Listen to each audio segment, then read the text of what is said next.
your martial arts movie podcast. I threw that shit before I walked in the room. Featuring drunken Thai boxer Will. Too bad you will die. The also drunken wrestler Mark. I said I don't want trouble. And drunken karate master Zero. You've lost your balls. And now, Tall. I know Kung Fu. You know, baby. Fists of Fail. How many dirty jokes can we make with the title for today's episode? Yeah, not the best title. I mean, it's not a horrible title, but for perverts and generally any guy out there, they're going to see something like this. Like us. Yeah. Like us. We're talking about Hero of Swallow. Why are we talking about Hero of Swallow? One of Yoonbyu's starring movies, which is relatively obscure compared to the rest of his catalog. Well, it's because we're kind of running out of steam at this point. Well, we already covered the big ones, and then yes, we did. So I've been going through a lot of his movies, and unfortunately, it's hard to balance a film where it's enjoyable through and through, or he is, front and center and he's a great actor, or it's got good action. So a lot. Yeah, it's hard to get a balance of all three of those sometimes when we have these themes, and sometimes we kind of shoot ourselves in the foot by sticking with a theme. But yeah. We're covering Yoonbyo for this month, and we will be talking about his other movies as Patreon extras. Giving just little reviews here for our followers. But for its own little episode, I thought, okay, Hero Swallow, very obscure, but for the most part, I enjoyed the movie as a whole, mainly because of the fucking ending. Like I like how this movie ends, and I don't want to spoil how it ends because I like these types of endings. But yeah, what happened? Again, not gonna spoil it, but what happened? What happened at the end of this film? Okay. I can't talk about I can't mention it anymore without spoiling it, or like at least giving away something. But yeah, something happens at the end. It's really bizarre. And does that detract from the whole viewing experience of Hero of Swallow? I don't know. I mean, I'll be completely frank. This is one of those episodes that, or one of those movies that, it's not exactly the best in terms of Yoonbyu's catalog. It is something we can definitely talk about, or I guess compared to the rest of the films that we could have mentioned before we can finally talk about the big one that we'll be talking about next week. But I guess this is just to be completely upfront and center. This is a relatively filler episode. I wouldn't say so. Like as I was sitting through the movie, I was, it doesn't feel like a high budget Hong Kong movie. You can feel that this is almost going into the direct to television, direct to video market, but it's not, it's not there. It's just above it. But I don't know, like I like ideas about this movie. Like I love the idea of Yoonbyo being this quote unquote Robin Hood like character, where he's just this good guy who has money and he's giving it to the poor people. He's giving it to the less fortunate. And it's funny because if you look at like a lot of the summaries of this movie, they say he's Robin Hood. But when you think about it, he never steals money from anybody in this film. Right? Okay. So he's technically not so where Robin does he Hood. get this wealth from, Exactly. then? So that's one of the things I was trying to figure out. Why is he so wealthy? There is a line where somebody asks that, and he just says, "Oh, I won big." So okay. we don't know why he's wealthy. We're assuming that because that's what these summaries are telling me, he's Robin Hood, but nothing in the movie is showing that he is robbing from the rich. Well, not that he's robbing from the rich, but the second half of that is the Robin Hood character, right? Like he's giving to the poor. Yeah. Yeah. Not that he's robbing from the rich. I mean, he is, and to some extent, when like showing it up, like he's antagonizing the rich and antagonizing those people. That doesn't mean but he, like, for the most part, he basically is just Robin Hood, right? Like for the most part. And we're basically describing the whole story right now. That is basically the plot of it. Like, he is Robin Hood. Okay, and that's the movie. I mean, there's a little bit more to it. Just to give a little bit more about the synopsis. Yun Bu is looking for his long lost love, who was sold to a whorehouse in Beijing. So he travels to Beijing to go find Athena Chu, the lovely Athena Chu, who I always talk greatly about. Have you? I don't remember her seeing her in any of the films we spoke about.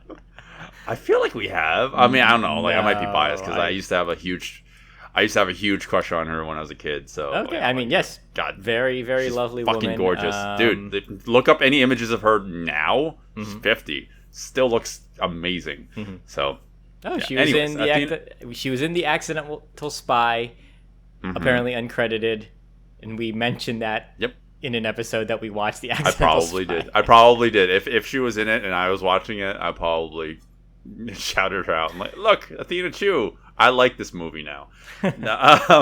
No, I mean, yeah. So that's the basic gist of it. And then there's so he dons a superhero-ish persona called the Swallow. I guess I actually forget the actual name of it. It's just He's Swallow. Well, they refer to him as either the hero Swallow or the Flying Thief.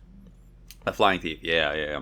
But it's kind of funny because he himself, just regular clothes, just walking out in broad daylight. There's that persona, that's him. And then there's the ninja outfit that he puts on. Like, it's not ninjas because it's China, but he puts on the like superhero outfit that he wears in the middle of the night, and he does all the superhero stuff. But when he's in broad daylight in regular clothes, he is doing such a shit job hiding his identity. He really is. He really is. He's not even trying. No. There's a moment when the police are kind of antagonizing him in this restaurant because I don't know, for some reason they just see that he has money. So they're like, well, what are you doing here? And he's like, well, I can be here. I can do whatever I want. And instead of just trying not to cause trouble, he offers the captain a drink and then flicks something at the, I guess, the wine vase. Like a peanut or something. Yes, he flicks something at the wine vase so hard it explodes, and then he disappears off screen. Now he's wanted, essentially, and he's hiding in this town. Like, he should be trying to maintain a low profile and not causing trouble, not stirring up like all these suspicions. But yeah, it's a little weird why he decided to do that. Yeah, exactly. Like, I have no idea what the hell he was thinking throughout like majority of the film. As soon as anytime he's in his normal garb, I keep thinking that he'll wiggle his way out of this, but like he's not even trying. He is quite literally just saying, like, everyone just looks at him and says, like, you're definitely the thief. You are definitely the masked thief. And he's barely saying, like, no. He's just like, maybe I am. I don't know. He's like, well, you can't prove it. They're like, damn it. Yeah, but he's not saying no. I mean, not to spoil anything like that. Like, there is a plot point later where he gets, like they're like watching him vigilantly, and you would think that maybe like, I thought the movie was going to go in the direction where like he has a friend who's going to pretend to be the swallow. I thought that too. The movie was setting it up as if it was going to go that route, but instead of doing that, he sneaks away, dresses up as a swallow just to beat up a couple people, and then he shows back up where he was supposed to be. So like no one knows what the hell. Like no one suspects him. Everyone, exactly. Like, and no one suspects him.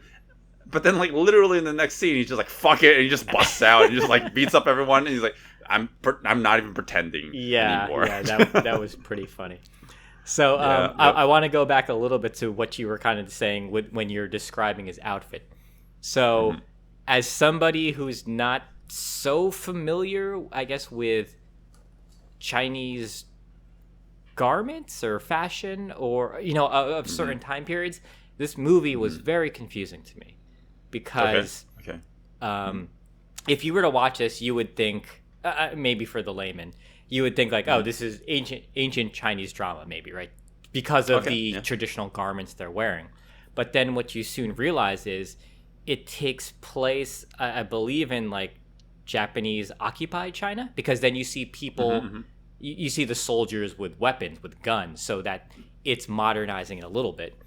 So it starts to get a little visually confusing, at least for me, because I haven't watched so many of these Hong Kong films during this time period specifically. You have these people in like the traditional outfits, like the chipaos or the long robes, and then it'll cut to scenes with men in ties or in blazers, very, very modern looking, or bow ties. Yun Biu is in a bow tie and like a golf cap during this one scene. Like it kind of, for me, because I'm not so familiar with this stuff, it feels like the time periods are out of place, but I understand like the blazer that does go back a while. So to see that visually, and then to have wuxia style martial art, well, maybe not martial arts, wuxia style flying when you have people in quote unquote modern outfits, that is kind of like a visual disconnect for me.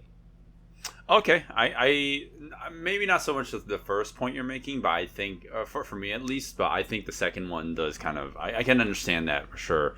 In terms of like the wuxia, it's somewhere like a marriage of wuxia-esque movements with relatively grounded fighting, and I guess we can talk about the action generally speaking. As a transition into that. Yeah, the action. There's a lot of acrobatics involved in this movie. A lot of the times, like these characters will like fly off screen when they're not fighting, but when they're actually engaged in a fight, it's a little bit more grounded. Obviously, a little, like still cinematic in a way, but it's not like people aren't flying all across the screen like Crouching Tiger or anything of that sort. But as soon as they're, if they're not fighting, you'll see people flying across the room. If they're not in the middle of a combat. Did you catch that line where they said that Yun Biu, like, so they're accusing him of being the flying thief, and they're like, well, we know it's you. You flew in here. We literally saw you fly in here. And he said other people in Peking can also fly. Everyone here can fly. Implying that there are other people with these magical, quote unquote, wuxia flying powers. I was like, oh, I missed that the first time. I half expected him to be like, yeah, everyone in these wuxia films can fly. So like in terms of the fighting, like I said, when they're actually fighting, there's hand-to-hand combat. It's a little bit more grounded. It's definitely more grounded when it's just the normal fighting. But then you mentioned, they throw in like the wire work when people are like, well, I got to get out of here. And they literally fly away. Yeah. But unfortunately, there isn't enough in the movie that I felt like the fighting was never really excelled from a cinematic standpoint. Like it just had so many little technical hiccups, and a lot. It just felt like this whole movie was shot for television, and it's a very hard description. Like because it's very hard to describe that in words, but it really does have that.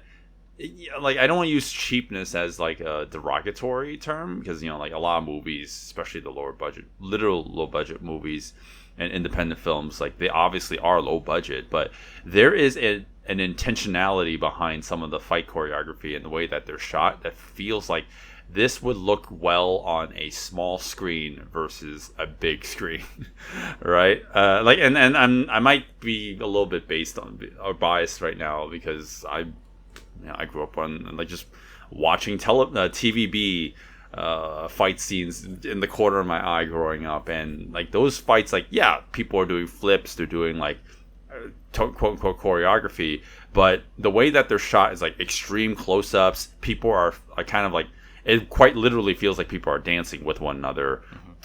People are spinning, twirling, twisting, but they're like twisting in unison. And like this movie just screams all that. It doesn't feel like, for the most part, it doesn't have that same feel of like a theatrical martial arts movie experience. And again, it's really hard to put into words. I like, again, you probably didn't have that growing up, but did you get that semblance too? So for me, I wasn't getting a made-for-TV feel with the fights. My issue, a lot of my issue was with the cinematography, actually. Okay. Yeah. And I agree. It's weird. So we've been, when we talk about the older movies, like the Shaw movies, our complaints were something along the lines of they'll go on and on with the fights, and there'll be this amazing moment in there, and they won't highlight it. They'll almost gloss over it, and it'll just kind of keep going. That things kind of got rectified in the 80s and the 90s, where they realized like, well, we should highlight those big moves by maybe cutting to a different angle, showing slow motion for it, and that's kind of what was happening. And so this movie is doing that. It's cutting to different angles, but one of the things I noticed, especially with the first fight, which is oddly the best fight, it's everything is shot too close, like where there isn't enough room to breathe. Like you can see the choreography is there. They're editing maybe a little too much for my liking, but they're editing appropriately. But we're just too close to the action. Like I want things to move out because I want to see some more of these movements. I want to see a little bit more of the choreography. And the issue is the majority of this film takes place at night, and Yoon Bio is wearing all black garbs. Think of Zhang Ziyi's costume in Crouching Tiger. Like it I was getting like a lot of parallels with that, with him flying around at night, and he's basically doing that here. And because this is such, this is like a DVD rip, it's not the best quality. So, black on black, we can, you can see it. It's lit all right, but I wish it was just better. I wish they didn't shoot all this at night. Well, I don't know if I'd say the first scene is the best, and I will talk more about that in the action segment. But yeah, like it's probably the only scene where they lit the night scene well. Yeah, like the rest of the movie does not do a good job of that at all. And that also might be a like us not getting the best transfer. Like there was like a higher quality version that you mentioned, but so it's even darker. Yeah, there is technically a 1080p version on YouTube uploaded to a Chinese YouTube channel, and I looked at that, and the night scene is even darker than this. So it's so upsetting because it's definitely a higher resolution, so everything during the day looks great, but then for some reason, I think maybe they oversaturated it. And just everything at night just turns black. Yeah. Like he is a black blob at night. It's like impossible to watch. Right. Well, like since we're talking about it, like, I do want to kind of keep this train going, and they talk about the action. So we'll move into the Patreon segment in a little bit. But just to get it out of the way, the one thing that we did not mention enough is Yoon Bio's performance in this movie. And we should definitely talk about that from a general standpoint, because compared to the other two movies that we talked about this month, we're like we highlighted Yoon Bio's performance from an acting standpoint, exactly, not from a physical standpoint. And he did a relatively good job in both movies, I thought. But this movie, he is milk toast. He is so bland. I wouldn't say that's his fault. It's not him. It's not him. Maybe it is, but I don't know. This is story first. They load up on the story because basically like I mentioned earlier, like, I like the idea of this story. He's trying to find his lover who was sold into, prostitution, and he dons this persona so he could seek her out, at night, and then during the daytime he befriends all these people, and like it's a nice little plot point that drives his character forward. But the problem is they start adding in this stuff with this jade, like this valuable jade treasure that everybody wants, and that it goes nowhere. That just ruins like everything about this movie, because we have to spend so much time with the police officers, with like the commander, with the owner of the jade, and then his master. And I realize that we start getting less of Yoon Bu and more about the setup with this jade piece that we'll spoil it later, but it kind of goes nowhere, right? The movie, if there's ever an instance where it feels like Hong Kong movies just make their scripts up as they go, this might be a good example of that, because it really doesn't feel like the story moves along in any sort of way that would count as good storytelling.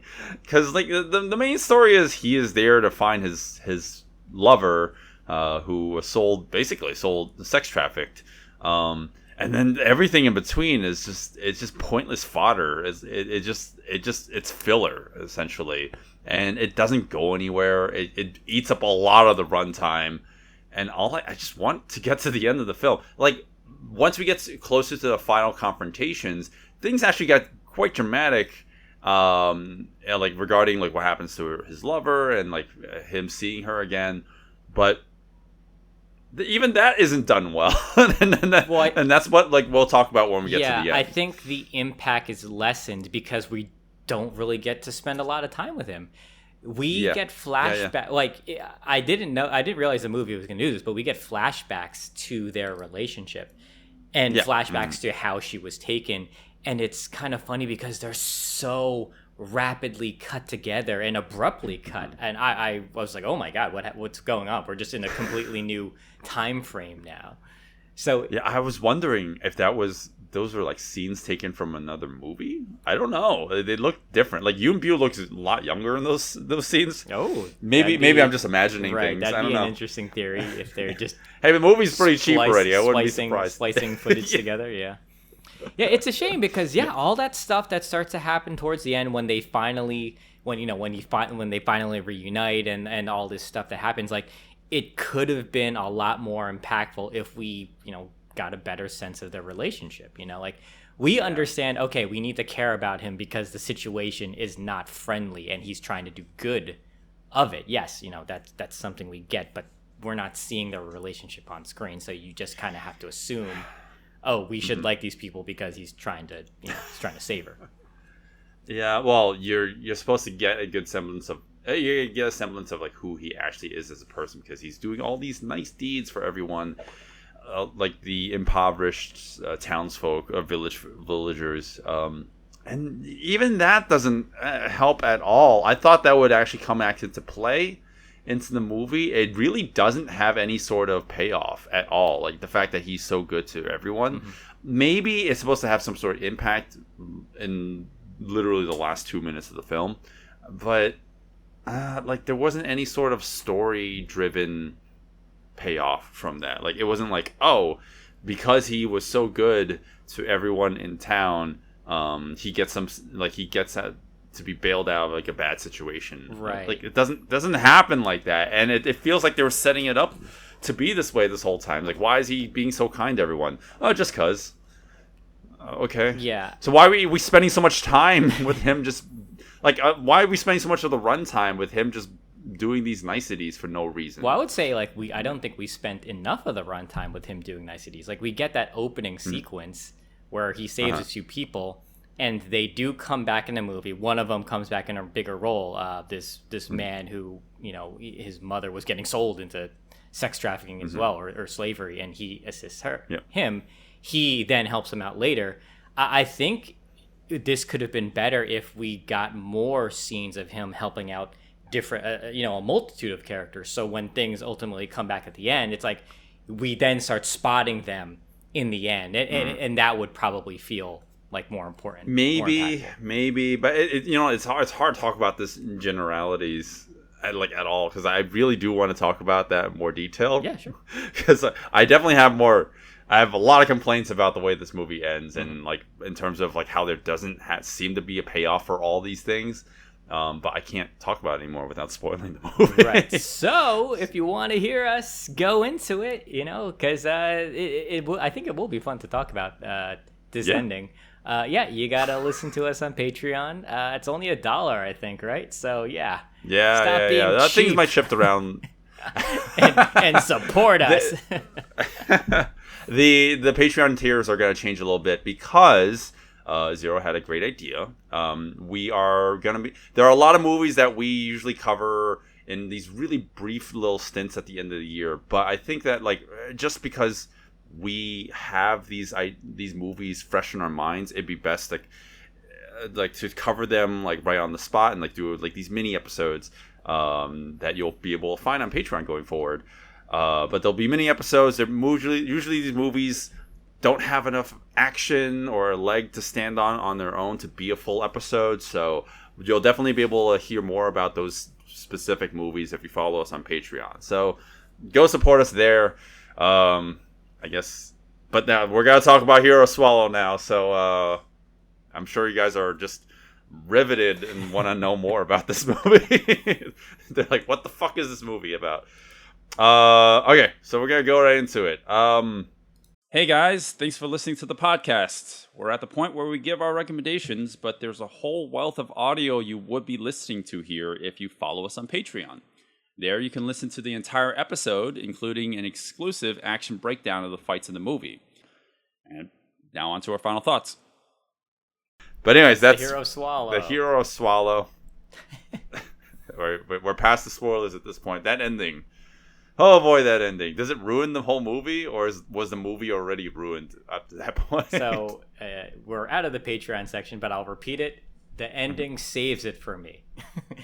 Although I know you effect. Don't agree with that, but for me, Nope. It saves it because it's just something. It's something else. It's different, and I was like, all right, well, the movie was a little forgettable, but I don't know. I like these types of endings personally, so. Yeah, that's why I'm going to remember this movie, because of that last image. Yeah. I get it. I mean, throughout the whole movie, I think the movie has a lot of problems with plotting and pacing in general. There's the main goal. The main character has a main goal he's trying to accomplish, and then along the way, there's just a lot of shit. There's no substance. It doesn't add to the overall story whatsoever, and it feels like the movie does meander a lot. So, right off the bat, I just tell you, I would not recommend watching it from beginning to end. It's not a good viewing experience in my opinion. Some of the fighting's okay, but they're not anything. They're just mediocre to serviceable, I guess. Even the good fights in this movie, the early one, I guess the one where he's taking on that one guy in the very beginning, that has problems. And then there's the one towards the middle of the movie. But outside of those fights, the rest of the fights in the movie, they all have big issues, and we've talked about that plenty in the action segment. But anyways, I don't know. I feel like you have the same sentiments, right? Yeah, I mean, this is a hard one to recommend. I guess we're trying to find movies where Yimbu is the star, and he's got some decent fights, or it's at least a decent movie. We kind of covered all the good ones, at least in our opinion. So we're scraping a little bit here. But out of all of those obscure ones, I watched a bunch, and we're gonna talk about it. So I think this might be the best one, but some of the other ones are interesting to talk about because of maybe the themes or the subject or how bafflingly bad the choreography is. So Sure. yeah, like if you're looking for a Yoon Byung starring movie and you're running out of stuff, like this isn't this isn't horrible. I love the ending personally. I like these types of endings. I don't want to give it away. Like it's I don't know. Like it saves the movie for me, even though the movie is not savable really. Okay, that's fair. We'll definitely cover by the end of this. We'll have all of Yoon Byung's starring movies covered, or at least all the movies that you've watched. But there is one more week of this month, and there's one more movie that we have not covered. Oh my god! If I don't like this movie, I'm gonna be so confused.